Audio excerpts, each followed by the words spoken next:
ನಮಸ್ತೆ ಸ್ನೇಹಿತರೆ, middle class ಫ್ಯಾಮಿಲಿಗೆ ನಿಮ್ಮೆಲ್ಲರಿಗೂ ಸ್ವಾಗತ. ನಾನು ಲಕ್ಷ್ಮಿ. ಇವತ್ತು ಬುಧವಾರ ಭೀಮನ ಅಮಾವಾಸ್ಯೆ ದಿನ ಬೆಳಗ್ಗೆ ಬೇಗ ಎದ್ದು ಬಾಗಿಲೆಲ್ಲ ತೊಳೆದ್ಬಿಟ್ಟು ನಾನು ರೆಡಿ ಆಗ್ಬಿಟ್ಟು ಬಂದು ರಂಗೋಲಿ ಹಾಕ್ಕೊಂಡೆ. ರಂಗೋಲಿ ಹಾಕ್ಬಿಟ್ಟು ಈ ಗಿಡ ನೋಡ್ತಾ ಇದ್ದೆ, ತುಂಬ ಚೆನ್ನಾಗಿ ಕಾಣಿಸ್ತಾ ಇತ್ತು. ನಿಮ್ಗೊಂದ್ಸಲ ತೋರಿಸೋಣ ಅಂತ ತೋರಿಸ್ತಾ ಇದ್ದೀನಿ. ಇದು ಒಂದು ಗೆಣಸು ತಂದ್ಬಿಟ್ಟು ಒಂದು ಬಾಟ್ಲಲ್ಲಿ ಹಾಕಿದ್ದೆ ನೋಡಿ, ಎಷ್ಟು ಚೆನ್ನಾಗಿ ಬರಲಿ ಬಂದಿದೆ ಅಂದರೆ. ಮನೆ ಮುಂದೆ ಹಸಿರು ವಾತಾವರಣ ಇದ್ದರೆ ನೋಡೋಕ್ಕೆ ಒಂದು ಚೆನ್ನಾಗಿರುತ್ತೆ ಅಲ್ವಾ, ಎಷ್ಟು ಚೆನ್ನಾಗಿ ಕಾಣಿಸ್ತಿದೆ ಅಂತ ನಿಮ್ಗೊಂದ್ಸಲ ತೋರಿಸೋಣ ಅಂತ ತೋರಿಸ್ತಾ ಇದ್ದೀನಿ. ನೋಡಿ, ಈ ಥರ ಮನೆ ಮುಂದೆ ಗ್ರೀನಾಗಿ ಗಿಡಗಳೆಲ್ಲ ಇದ್ದರೆ ಒಂಥರ ಪಾಸಿಟಿವಿಟಿ ಇರುತ್ತೆ. ಅದು ರಂಗೋಲೆ ನೋಡಿ, ಇವತ್ತಿನ ರಂಗೋಲೆ ಈ ಥರ ಹಾಕಿದ್ದೀನಿ. ಮನೆ ಮುಂದೆ ಪ್ರತಿದಿನ ಬಾಗಿಲು ತೊಳೆದು ರಂಗೋಲೆ ಹಾಕಿದ್ರೆ ಒಂದು ಕಳೆ ಇರುತ್ತಲ್ವ. ಅದಾದಮೇಲೆ ಮತ್ತೆ ಒಳಗಡೆ ಬಂದು ನಾನು ಪೂಜೆಗೆಲ್ಲ ರೆಡಿ ಮಾಡಿಕೊಂಡು ಒಂದು ಸಿಂಪಲಾಗಿ ಪೂಜೆ ಮಾಡಿಕೊಂಡೆ. ಅಂದರೆ ನಾವೇನು ಭೀಮನ ಅಮಾವಾಸ್ಯೆ ವ್ರತ ಥರ ಎಲ್ಲ ನಾವು ಯಾವತ್ತೂ ಮಾಡಿಲ್ಲ. ನಾನು ಮಾಮೂಲಿ ಶಿವ ಪಾರ್ವತಿ ಫೋಟೋ ಮುಂದೆ 2 ಜೋಡಿ ದೀಪ ಹಚ್ಚಿಟ್ಬಿಟ್ಟು ಪೂಜೆ ಮಾಡ್ಕೋತೀನಿ ಅಷ್ಟೇ. ಪ್ರತಿ ವರ್ಷವೂ ಹಿಂಗೆ ಮಾಡೋದು. ವ್ರತ ಥರ ಎಲ್ಲ ನಾನು ಯಾವತ್ತೂ ಮಾಡಿಲ್ಲ. ಹಂಗಾಗಿ ನಾನು ವ್ರತ ಅಂತ ಏನು ಆಚರಿಸೋದಿಲ್ಲ. ಈ ಥರ ಸಿಂಪಲ್ಲಾಗಿ ಪೂಜೆ ಮಾಡಿ ನಮ್ಮ ಮನೆಯವ್ರ ಹತ್ರ ಕಾಲಿಗೆ ನಮಸ್ಕಾರ ಮಾಡಿಕೊಂಡು ಆಶೀರ್ವಾದ ತಗೊಂಡೆ.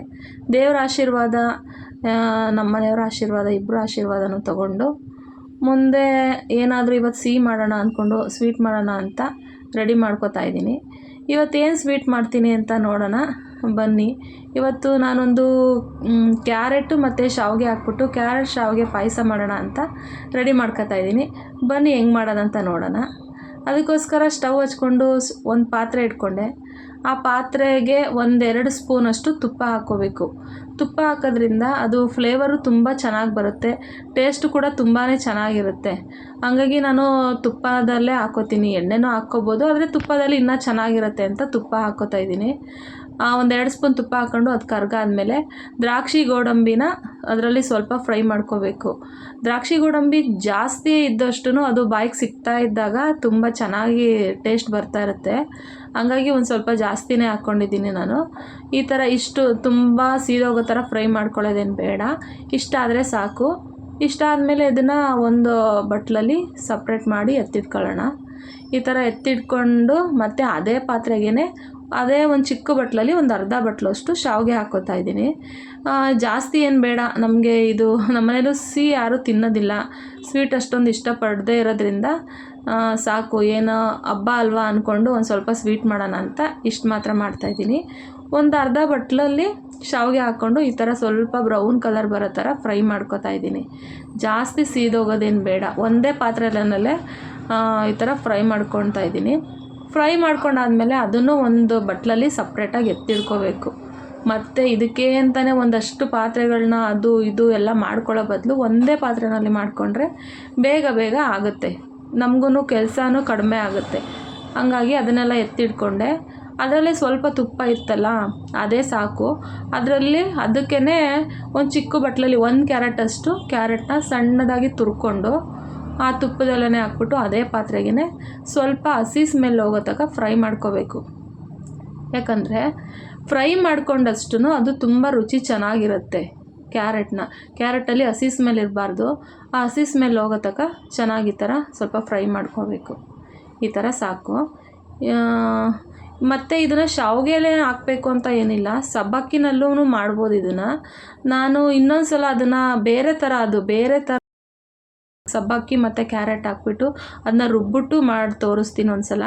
ಇದು ತುರಿದ್ಬಿಟ್ಟು ಶಾವಿಗೆನಲ್ಲಿ ಮಾಡ್ತಾಯಿದ್ದೀನಿ. ಇವತ್ತು ಇದನ್ನು ಮಾಡೋಣ ಬನ್ನಿ. ಇದಿಷ್ಟು ಹುರ್ಕೊಂಡಾದ್ಮೇಲೆ 1 ಗ್ಲಾಸಷ್ಟು ಹಾಲು ಸಾಕಿಷ್ಟ ಹಾಲಾದರೆ 1 ಗ್ಲಾಸಷ್ಟು ಹಾಲನ್ನ ಅದೇ ಕ್ಯಾರೆಟ್ ಹುರಿದಿರ್ತೀವಲ್ಲ ಅದೇ ಪಾತ್ರೆಗೆ ಅದರೊಳಗಡೆ ಹಾಕ್ಕೋಬೇಕು. ಅಂದರೆ ಇದು ಹಸಿ ಹಾಲೇನಲ್ಲ, ಕಾಯಿಸಿ ತಣ್ಣಗಾಗಿರೋ ಹಾಲು. 1 ಗ್ಲಾಸಷ್ಟು ಹಾಲು ಹಾಕ್ಕೊಂಡು ಸ್ವಲ್ಪ ಈ ಥರ ಕೈ ಆಡಬೇಕು. ನೋಡಿ, ಯಾವ ಕಲ್ಲರ್ ಹಾಕಿಲ್ಲ, ಅರಿಶಿನ ಹಾಕಿಲ್ಲ ಅಥವಾ ಕೇಸರಿ ಏನೂ ಹಾಕಿಲ್ಲ. ಎಷ್ಟು ನ್ಯಾಚುರಲ್ ಕಲರ್, ಎಷ್ಟು ಚೆನ್ನಾಗಿದೆ ನೋಡಿ ಕಲರು. ಕ್ಯಾರೆಟ್ ಕಲರ್ ಬಿಟ್ಕೊಂಡಿದೆ, ನ್ಯಾಚುರಲ್ ಕಲರು. ಈ ಥರ ಏನು ಗೊತ್ತಾ, ಮಕ್ಕಳು ತರಕಾರಿ ತಿನ್ನಲ್ಲ, ಕ್ಯಾರೆಟ್ ತಿನ್ನಲ್ಲ ಅಂದರೆ ಈ ಥರ ಪಾಯಸ ಏನಾದರೂ ಮಾಡಿಬಿಟ್ಟು ಕೊಟ್ಟರೆ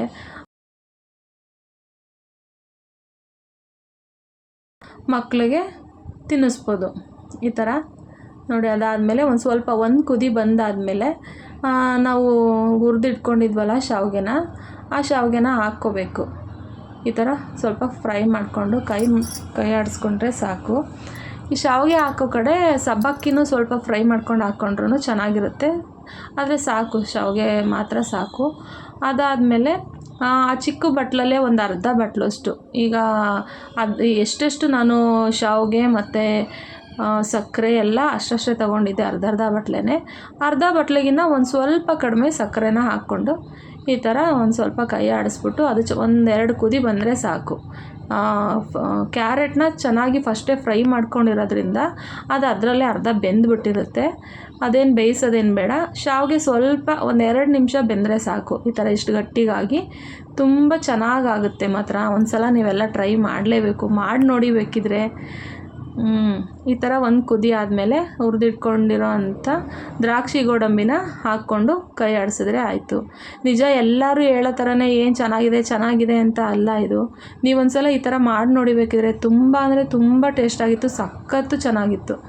ಅಷ್ಟು ಸೂಪರಾಗಿ ಟೇಸ್ಟಿಯಾಗಿ ಹೆಲ್ದಿಯಾಗಿರೋ ಕ್ಯಾರೆಟ್ ಶಾವಿಗೆ ಪಾಯಸ ರೆಡಿ ಆಗ್ತಾಯಿದೆ ನೋಡಿ. ಈ ಥರ ಇಷ್ಟು ಕುದಿ ಬಂದರೆ ಸಾಕು, ಇಷ್ಟು ಗಟ್ಟಿ ಆದರೆ ಸಾಕು. ತುಂಬ ಗಟ್ಟಿಗೂ ಆಗಬಾರ್ದು. ಜಾಸ್ತಿ ಶಾವಿಗೆ ಹಾಕ್ಕೊಂಬಿಟ್ರೆ ಏನಾಗುತ್ತೆ, ತುಂಬ ಗಟ್ಟಿ ಬಂದ್ಬಿಡುತ್ತೆ. ತಣ್ಣಗಾದ್ಮೇಲೂ ಅಷ್ಟೇ ತುಂಬ ಗಟ್ಟಿ ಆಗುತ್ತೆ. ಇಷ್ಟಾದರೆ ಸಾಕು. ನಮ್ದು ಗಟ್ಟಿಗೇನಿರಲಿಲ್ಲ ನೋಡಿ. ಪಾಯಸ ರೆಡಿ ಆಯಿತು.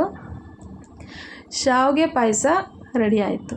ಕ್ಯಾರೆಟ್ ಶಾವಿಗೆ ಪಾಯಸ ನಿಮಗೇನಾದರೂ ಇಷ್ಟ ಆಯಿತು ಅಂದರೆ ನನ್ನ ಚಾನಲ್ನ ಸಬ್ಸ್ಕ್ರೈಬ್ ಮಾಡ್ಕೊಂಡು ನೋಡಿ ಸ್ನೇಹಿತರೆ. ಲೈಕ್ ಮಾಡಿ, ನನ್ನ ವಿಡಿಯೋಗೆ ಸಪೋರ್ಟ್ ಮಾಡಿ. ಮುಂದಿನ ವಿಡಿಯೋದಲ್ಲಿ ಸಿಗ್ತೀನಿ. ಹೋಗಿ ಬರಲಾ?